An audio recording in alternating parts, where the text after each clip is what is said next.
Bismillahirrahmanirrahim. Assalamualaikum warahmatullahi wabarakatuh.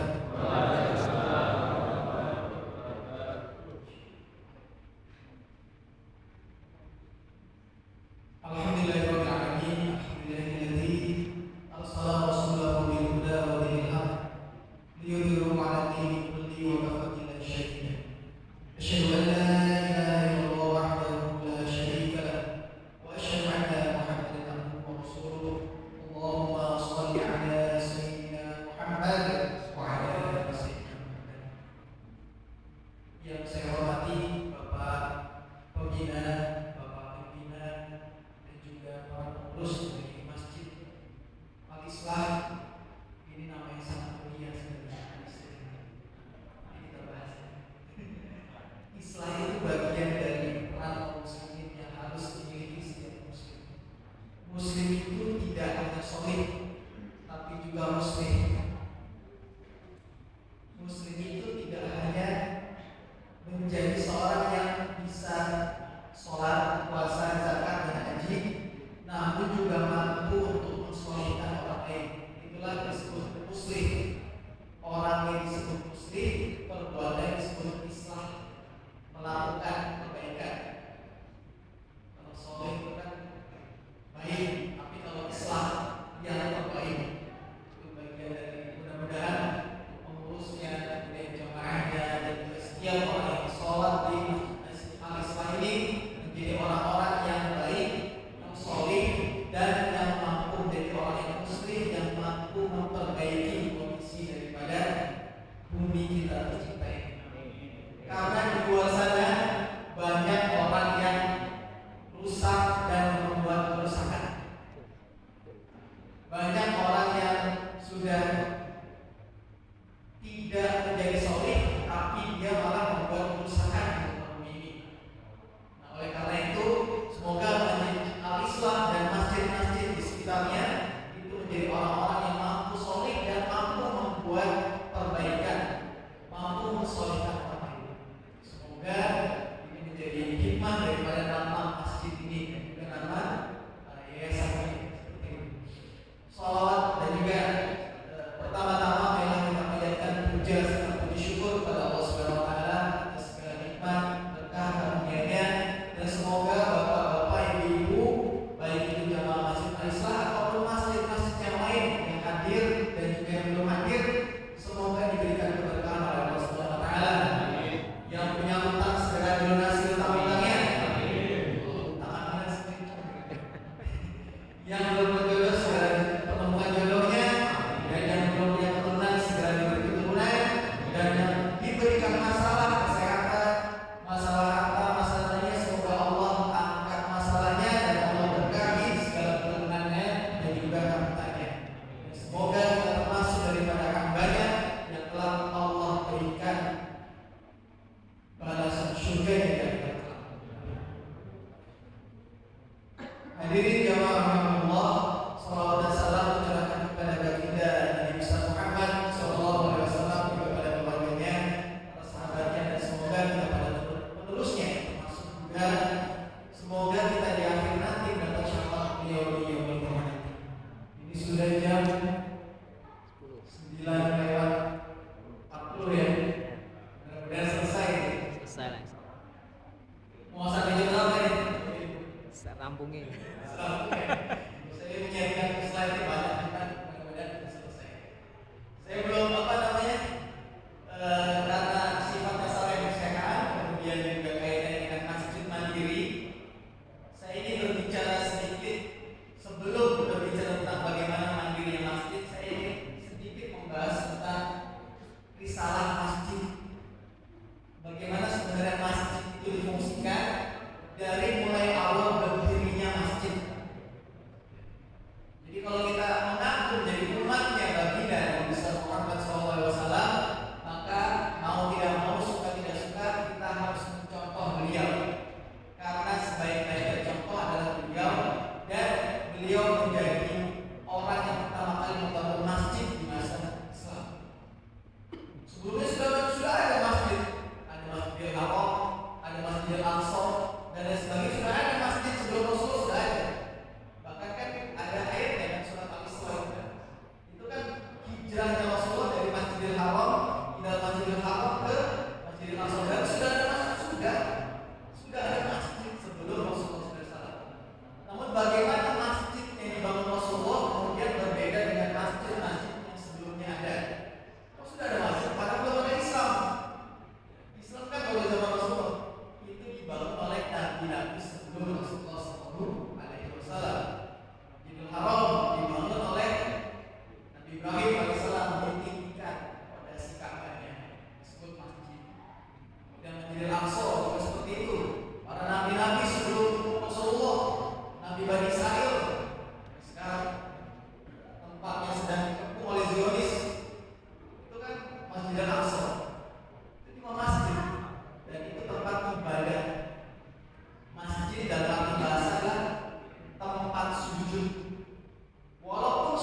mensucikan jiwanya.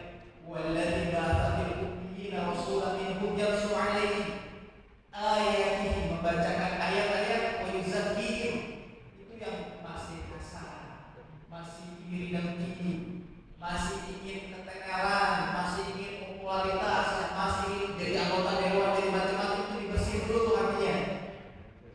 Masih ingin menjadi banyak hal yang ingin mencapai, dibersihin dulu hatinya. Wa yu'allimuhumul kitab, kemudian Rasulullah menjelaskan ilmu kepada para sahabat. 13 tahun. Artinya 13 tahun setiap hari taklim sama Rasulullah SAW. Pagi, malam, siang taklim sama Rasulullah para sahabat. Walaupun dalam kondisi terbatas, sembunyi-sembunyi. Ada nanti kita kenal ada rumah Al-Arqam bin Abdul Arqam, tempat base campnya Rasulullah di Mekah. Karena kalau terang-terangan kayak gini, itu nanti Abu Jahal pulang dan digerebek. Gak boleh kayak gini. Berarti kalau dia suka usir kajian, bisa jadi anak cucunya menjawab. Kalau ada ustaz datang boleh diusir, bisa jadi masih ada hati dia itu ikut ke Abu Jahal. Terus kalau usir-usir. Nah ini 13 tahun di Mekah. Kemudian ketika hijrah ke Madinah, ini singkat cerita karena waktu yang terbatas, itu Rasulullah yang pertama kali dibangun adalah masjid. Dan itu terjadi perubahan yang sangat besar. Dan yang tadinya sendiri-sendiri ibadahnya, ketika hijrah di Madinah itu yang pertama kali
Rizal. Bukan karena saya namanya Pak Rizal, bukan. Ada orang-orang Rizal itu dalam bahasa Arab dari kata rojulun itu kaki yang mampu menopang dirinya sendiri. Mana lebih Anissa? Nanti dari bahasanya beda. Rizal itu memiliki kekuatan dan melahirkan kekuatan, melahirkan pribadi-pribadi tangguh itu dari masjid. Nanti melahirkan Abu Bakar, melahirkan Umar, Utsman, Ali dan seterusnya. Itu produk daripada masjid. Harus ke masjid-masjid kita itu melahirkan bupati, wali kota, kepala dinas, gubernur dan segala macam. Presiden itu dari masjid harus lahirnya. Dari TPQ, dari pendidikan di masjid itu melahirkan orang-orang yang mampu menjadi penopang dalam kehidupan di dunia ini. Nah, itu prinsip utama daripada masjid, melahirkan hijab. Nah, bagaimana dengan setelahnya? Rasulullah kemudian menuju, kalau Kuba sekarang memang masuk dalam wilayah Madinah. Kalau dulu beda, Kuba kemudian Rasulullah menuju Yastrib. Selang beberapa kilometer itu menuju Yastrib. Kemudian Rasulullah SAW mendirikan Masjid Nabawi. Jadi setiap langkah Rasulullah itu setiap berumur ini bikin masjid. Bayangkan luar biasanya Rasulullah SAW. Sebelum membuat rumah beliau, ketika pindah Rasulullah dari Mekah ke Madinah, yang pertama kali dibangun adalah masjid. Dan ini Rasulullah gak minta kepada penduduk Madinah, jadi di sini masjid yang kamu sudah kaya, enggak. Tapi Rasulullah bayarin, Rasulullah beli itu tanah dari dua anak yatim Bani Najjar. Punya uang nggak punya, Rasulullah nggak punya uang. Bisik-bisik kan, Abu Bakar dan Utsman punya duit kan, bayarin. Buat apa? Buat di masjid. Oh siap. Kalau bapak ibu tahu dekatnya Rasulullah dengan Abu Bakar, itu seperti bapak ibu pernah punya kartu ATM ya, yang isinya ada saldonya uangnya. Itu kartu ATM-nya Abu Bakar yang pegang Rasulullah. Kartu kreditnya itu yang pegang Rasulullah pasti. Jadi berapapun yang dipakai Rasulullah, pakai aja, saking dekatnya.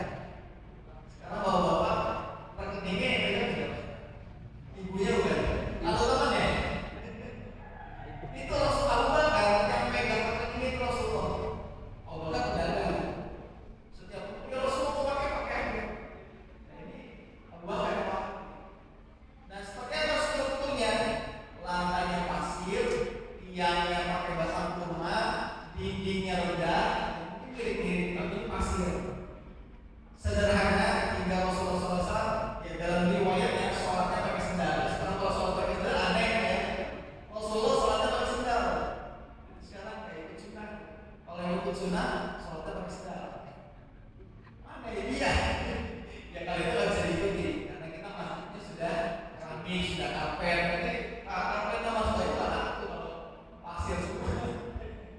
Ya Rasulullah sholatnya pakai sendal sebagian riwayat seperti itu.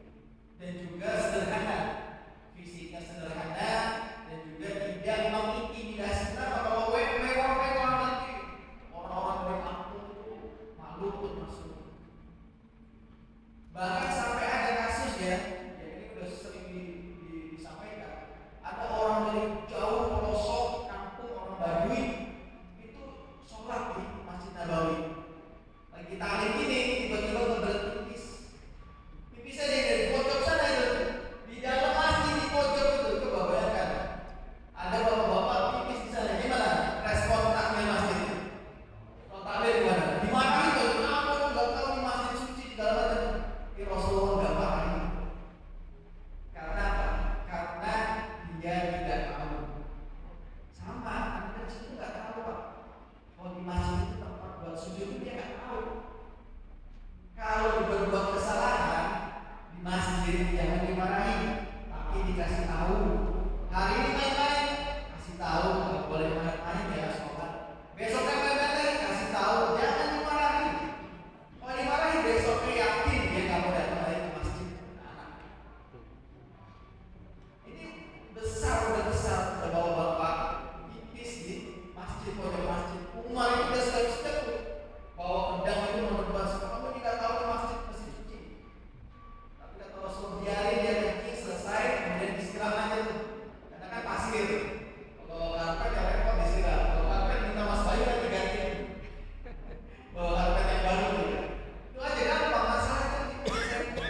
ketika Muhajirin itu tanda kutip sebagai pengungsi di Madinah, Rasulullah bilang, sampaikan kepada Abdullah bin Salam, Abdullah bin Salam ceritanya orang Yahudi mau masuk Islam di Madinah. Apa kata Rasulullah? Abdullah bin Salam bilang, ya Rasulullah, nasihatkan kami.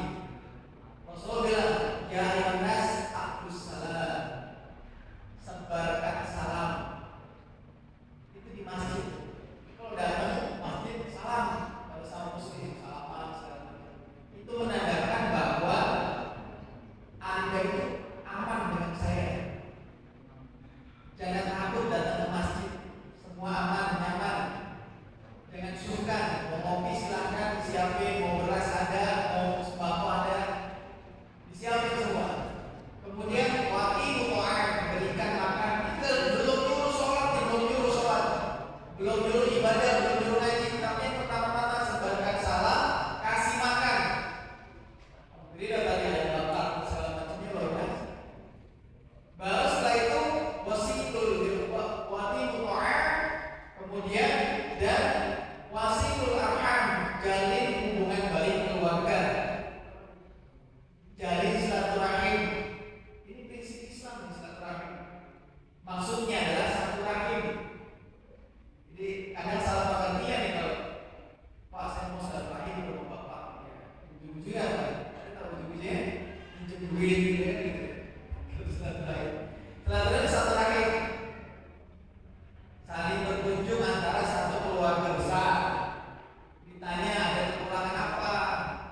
Anak-anak sudah bayar sekolah belum? Itu silaturahim. Dilakukan oleh semua saudara. Kalau ada silaturahim, sebenarnya Kementerian Sosial itu sebenarnya ada habisnya lah. Karena sudah ada silaturahim, urusan anak jalannya, orang minta-minta, orang tidak kemampuan, pasti mereka ada keluarganya. Pasti di antara keluarganya ada yang kaya. Kalau silaturahim itu berjalan, makanya harusnya diganti Kementerian Sosial dengan Kementerian Silaturahim. Biar berjalan itu silaturahim. Kemudian baru disuruh sholat. Kalau gimana perlu apa segala macam suruh ngaji pusing. Tapi kalau disuruh sholat apa perlu nyanyinya, disuruh sholat dan segala macamnya itu sudah terpenuhi. Kemudian krisis masalah sosial. Pengungsi Muhajirin datang ke masjid atau datang ke Madinah itu kan nggak punya harta, nggak punya apa pekerjaan dan seterusnya. Apa yang dilakukan Rasulullah di masjid itu mempersaudarakan antara Muhajirin dengan Ansar, itu dipersaudarakan tuh. Bahkan kadang melebihi saudara kandung. Ada namanya Abdurrahman bin Auf dipersaudarakan dengan Sa'ad bin Rabi. Itu dipersaudarakan. Apa kata Sa'ad bin Rabi? Wahai Abdurrahman, kau ini datang dari Mekah, gak bawa apa-apa. Ini saya punya tanah, silakan pilih buat kamu tanahnya yang kamu suka. Ada nggak bapak-bapak yang ada pendatang gitu kan? Nggak punya apa-apa, musafir, tahu-tahu ada di masjid, ngasih tanah. Belum ya? Coba dipraktekkan. Balik lagi. Sekali-kali kan gitu gayanya gitu kan ya. Iya, kalau itu sunnah kayak gitu tuh. Sunnah itu sunnah tuh. Gak punya pekerjaan dicariin kerjaan. Gak punya istri dikasih istri. Saat bin Robi itu istrinya dua. Silakan pilih mana istri yang wanita yang kau suka nanti aku ceraikan. Saya kasih satu. Bayangkan. Saking mulianya para sahabat itu, iman itu sudah bergerak ya.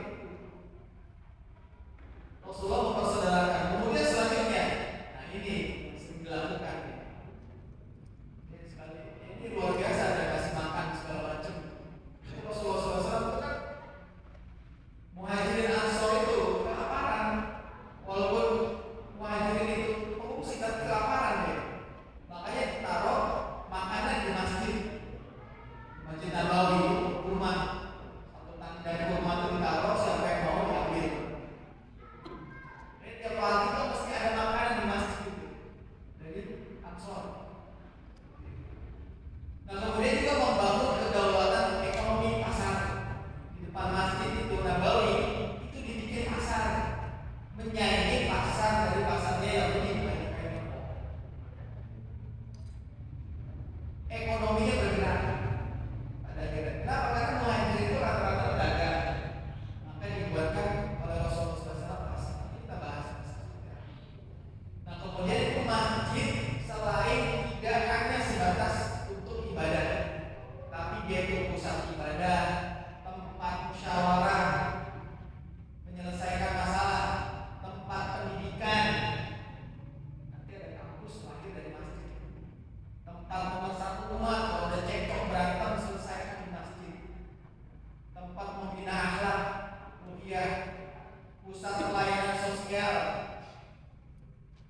kemudian pusat pembentukan pemimpin.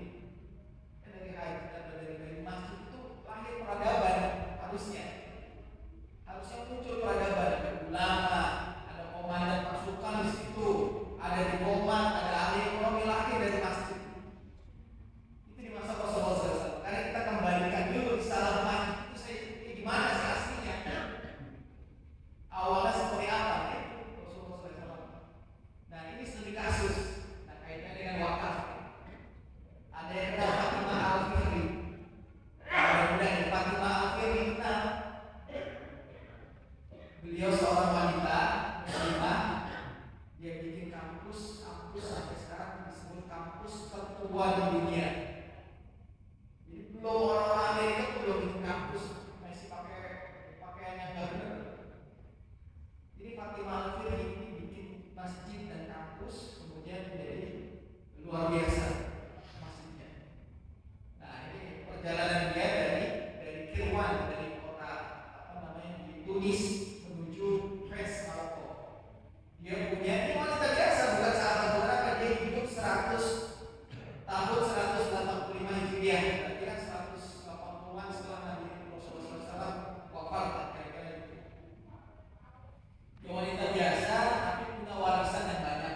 Bapaknya pengusaha, suaminya pengusaha, namun tiba-tiba bapaknya meninggal, kemudian selanjutnya suaminya meninggal, saudaranya meninggal, dia punya harta warisan banyak. Dia bingung mau buat apa itu duit.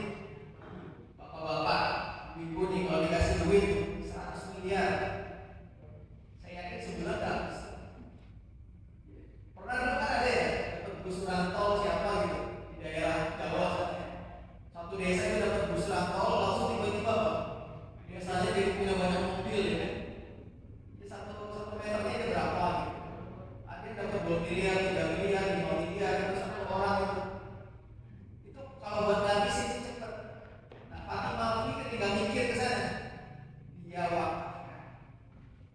Dia bikin masjid, kemudian dia bikin pasar, dia bikin macam-macam, dan dia wakafkan ke masjid. Nah, apa prosesnya? Dikaitkan dengan wakaf produktif. Dia beli tanah. Dia beli tanah di sekitaran kota Fez Maroko ya, di Afrika kan. Setelah Somad itu kuliah di Maroko. Nah, itu dia beli tanah, kemudian bikin masjidnya, batunya, pasirnya, kemudian segala macamnya, bahan-bahannya itu dia ambil dari tanah yang dia beli. Dia gali, tentu bukan dia gali, tapi tukang yang gali untuk balik bikin masjid. Seluruh bahan bangunannya berasal dari tanah yang dia beli. Jadi nggak ngambil dari tengah dari mana ya, tapi dia gali. Karena tanah di sana itu luar biasa. Tanah di Maroko itu kalau digali itu ada nanti muncul pasir kuning, bukan emas, bukan pasir kuning. Kemudian muncul tanah liat yang itu menjadi bahan dasar bikin keramik yang terbaik itu dari sana. Jadi kalau bapaknya bangun masjid, keramiknya itu kalau bisa dari Maroko. Saking bagusnya, terbaik. Jadi infrastruktur sangat termasuk airnya, dia bikin sumur di sana. Jadi ini saking waroknya Fatimah nggak mau itu ada harta subhan, makanya semuanya berasal dari harta dia dan tanah yang dia beli. Karena tadi begitu banyak warisannya. Dan kemudian dia totalitas tuh. Dia ini kalau masjid ini berapa lama pembangunannya? Ada yang tahu 3 tahun, berapa tahun? Itu 18 tahun dia bangun masjid. Dan selama 18 tahun dia puasa sunnah. Dulu pimpinan proyeknya siapa? Puasa kan? Jangan-jangan di Ramadan aja tukangnya nggak puasa. Saya pernah lihat tuh tukang lagi bangun masjid, dia kan rokok buat Ramadan. Masya Allah, bangun masjid. Ini Fatimah Al-Fihri selama 18 tahun dia lagi bangun masjid, dia puasa sunnah.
Sehingga Pak, masjid ini berkembang luas.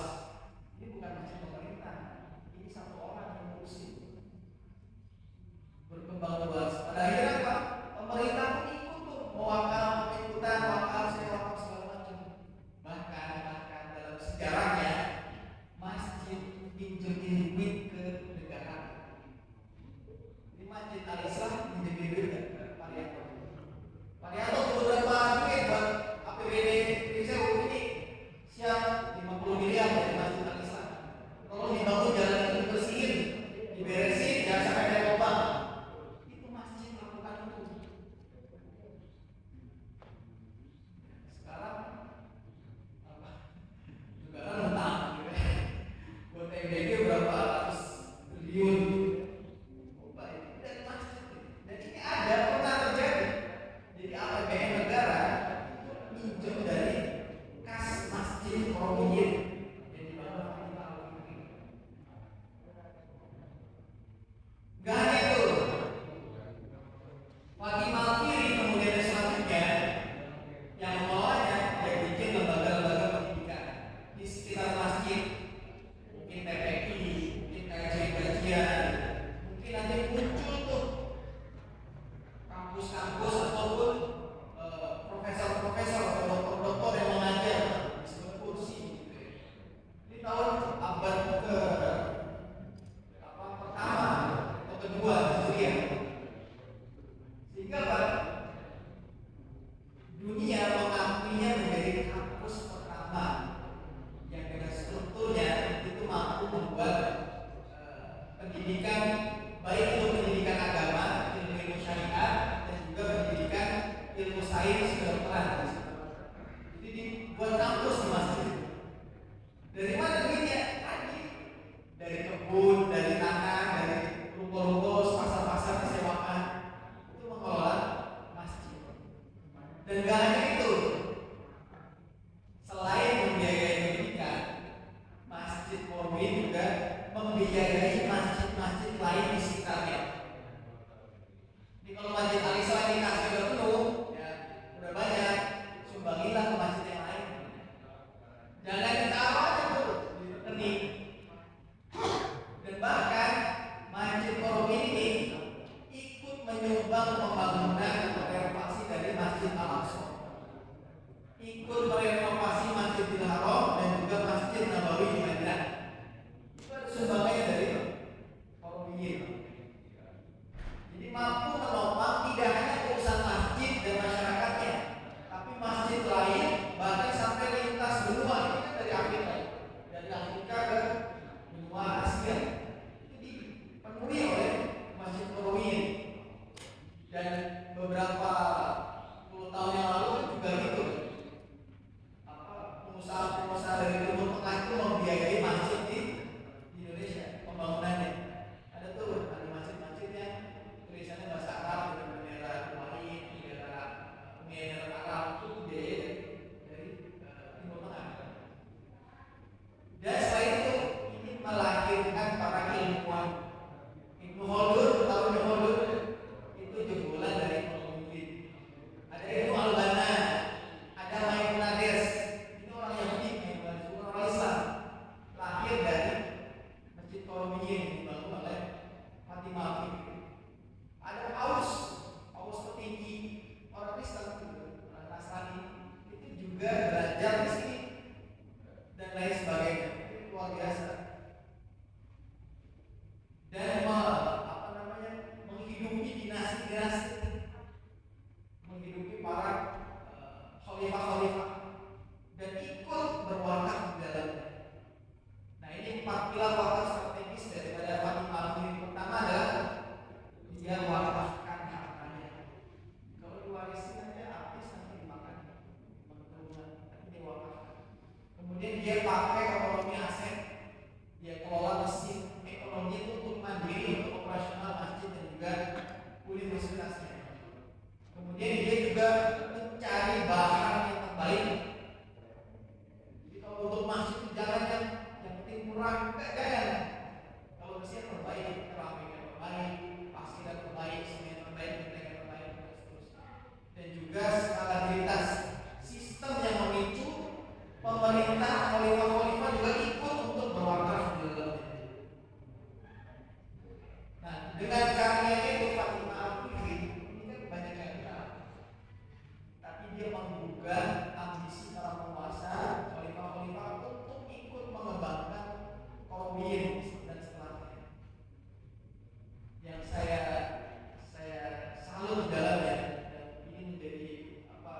bergetaran dalam hati seorang muslimah mewakafkan harta warisannya dan namanya gak dikenal di muka bumi ini, tapi karyanya sangat luar biasa.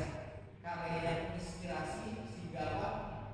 Saya nggak tahu berapa pahala yang diterima oleh Fatimah Al-Fikri sampai dengan hari ini dengan mewakafkan masjid dan operasional. Kita tahu kalau Usman sumurnya masih ada sampai dengan hari ini, sahabat Usman. Bahkan rekeningnya masih ada di nama Usman bin Affan dari wakaf sumur dan juga kebun. Tapi Fatimah Al-Fikri sedikit yang tahu. Tapi beliau menghasilkan banyak ilmuwan, banyak negarawan, banyak politisi yang belajar di masjidnya, di kampusnya, kemudian mengubah sejarah daripada dunia. Bahkan sebagian sepertiga Afrika itu diislamkan melalui para ulama yang belajar di masjid Nabawi itu. Sepertiga Afrika, benua Afrika itu diislamkan oleh orang-orang yang belajar di masjid. Bayangkan, Masjid Al-Islah ini punya ruko sekian ratus pintu di pasar Sewu. Kemudian punya tanah kebun sepertiga wilayah Sewu itu kebun wakafnya Masjid Al-Islah. Sekali-kali gitu ya punya ya. Jika mudah kalau urusan wakaf itu mudah. Sekarang baru mau air nih. Tadi katanya airnya tanpa merek. Besok kalau bisa dipancar, gerai aqua bahkan itu dibeli oleh Al-Islah, kemudian menjadi model wakafnya Masjid Al-Islah. Itu cita-citanya. Jadi nggak hanya air tanpa merek, tapi udah punya merek. Kita beli, dibuat jadi wakafnya Masjid Al-Islah. Itu saja kan nggak lewat dari jam 10, mohon maaf, 10.15 ya. Udah bisa menjadi membuka teman-teman semua, masjid, bapak ibu sekalian, untuk model mulai mengembangkan model-model wakaf produktif atau wakaf yang strategis untuk masjid-masjidnya. Demikian yang bisa saya sampaikan. Saya kembalikan kepada MC. Assalamualaikum warahmatullahi wabarakatuh.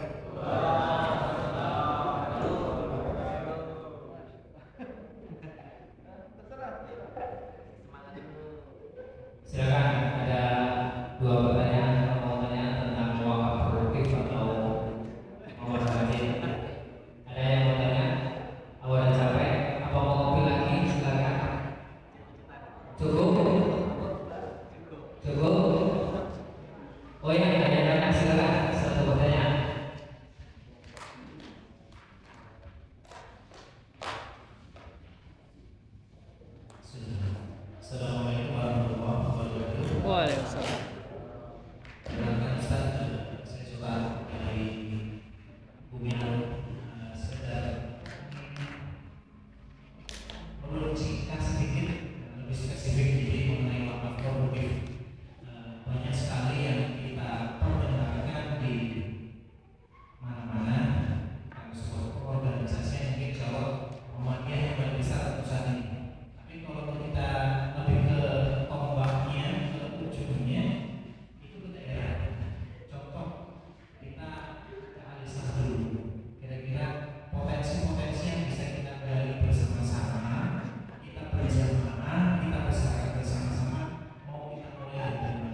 Jadi wakaf itu nggak mesti yang permanen, kemudian seterusnya selamanya enggak.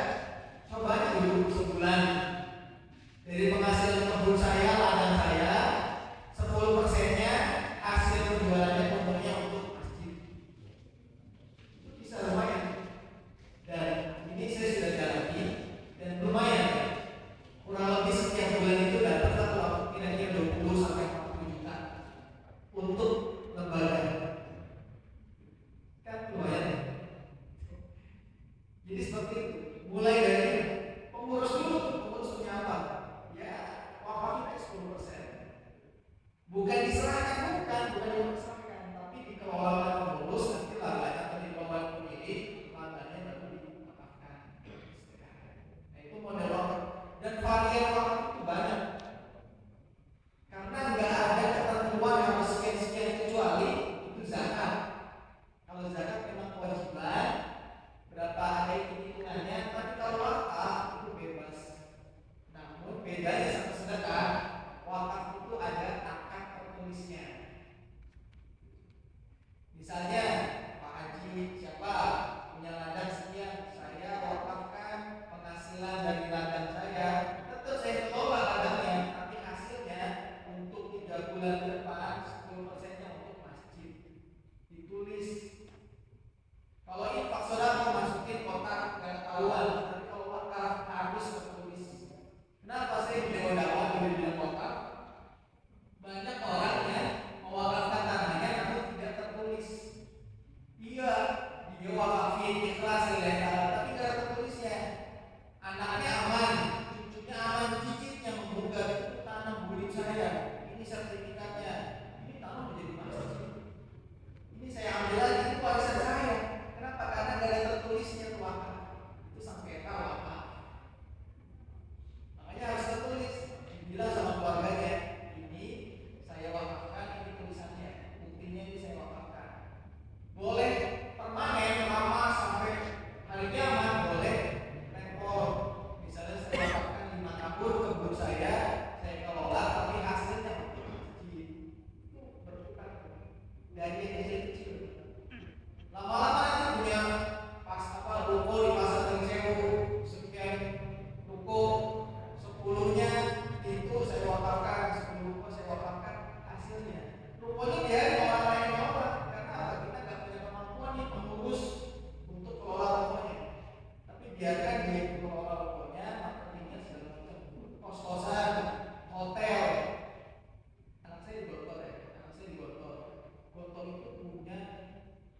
Mungkin cukup ya. Terima kasih Ustaz Reza telah memaparkan tentang wakaf produktifnya dan tentang kemakmuran masjid. Mungkin dari awal dari akhir sampai ini bisa dipahami ya. Sebenarnya takbir masjid itu semuanya bisa, tergantung nama mau niatnya. Cuma itu tinggal penggeraknya itu. Kalau penggeraknya mau, insya Allah. Karena semuanya tergantung penggeraknya. Terkadang mau gerak aku udah mau gini-gini dan seperti itu. Insya Allah apalagi takbir-takbirnya itu diserahkan kepada anak-anak yang muda, ya muda yang punya inisiatif. Insya Allah pasrahkan sama dia insya Allah akan berkembang. Karena terkadang ya itu yang umurnya masih kolot ya mau gini-gini ya banyak larangan. Itulah kendala-kendala masjid kurang maju. Insya Allah yang sekali ini ya kas masjid itu nol, kami nolkan karena banyak kegiatan di sini. Jadi sudah bangunan sudah jadi, tinggal untuk gimana caranya memuliakan para tamu Allah pada zamannya. Ngopi selama